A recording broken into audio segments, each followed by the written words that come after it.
That year, I had always done courses in various schools. Every year, I spent at least a week. Usually it's 2 weeks, 3 weeks in school. That's taking me to Harvard, to Columbia, Oxford, Cambridge. I've been to all of them. That year I was going to Kellogg Graduate School to do a program that was for 6 weeks. So in June that year, I went to Kellogg. The man who founded Kellogg Graduate School, Professor Dean Jacob, it was his last year. He founded the school in 1957. 2001 was the last year he taught and retired. And he took us on what they call global economy. After 1 month of being in this class, this man never mentioned anything about Africa. A day before he concluded the lecture, the hall was full of top business leaders. A day before that final day, when he finished, I raised my hand and said, "You never said anything about Africa." He said, "You want to know about Africa?" I said, "Yes. I paid $40,000 for this course." And nothing was mentioned about the continent I came. He said, "I'll tell you about Africa tomorrow." The next day, which was his last day, he finished and said, "You want to know about Africa? It's important I tell you this story." I said, "Yes." He said, "There's nothing called African economy." He said, "Nobody plans with Africa." You can imagine how I feel. He turned to me and said, "Peter, can you give me 10, 20-year plan of your country?" The hall was full. I was courageous enough. I said, "Yes," even when I know there was not even tomorrow. Next one for 1 month. I said, "Yes." He said that if you have America, they have 10-year plan, 20-year plan, 30-year plan. You don't see it in African countries. I said, "It's in my country," when I know it wasn't there. See, have I ever seen any car manufacturer talking about African specification?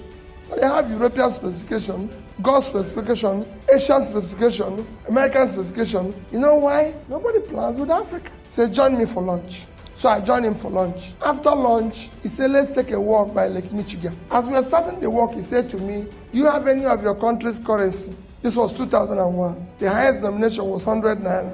I brought it out. I gave it. He said, "How much is it?" I said, 100 naira. He brought out $100. He said to me, "Which of these two currencies do you prefer?" I told him dollar. He said, "Why?" I told him that it's 100 naira to $1.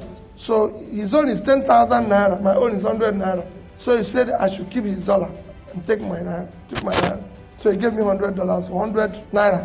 After we walked a little while again, he turned around to me and said, "Peter, you still have the money?" I said, "Yes." He said, he brought it out again and said, "Which of these two currencies do you prefer?" I told him $100. He said, "Why?" I told him about the rate again. It's okay, you keep it, I'll keep your money. He said, "Let's sit down." We sat down. He first proved to me that it costs more to print the naira than to print the $100. Naira have multiple colors. I came back and took it on with Sanusi, and he agreed. Naira have multiple colors, but dollar is just green and white. He said to me, "Peter, do you know why you believe in the dollar and you don't believe in naira?" I answered him again. He said, "No, it's the amount of faith you have in your country. You don't have faith in your country. It's not about rates. You don't have faith in your country. Economy is driven by faith, nothing else. Anybody who tells, I've been teaching this for several years now, is faith, it's hope. That is what those plans I'm talking to is all about. 10 years, 20 years, it's hope. Nobody's sure what is going to happen in 10 years, but countries do give their people hope. But there's a sense of hopelessness in your place.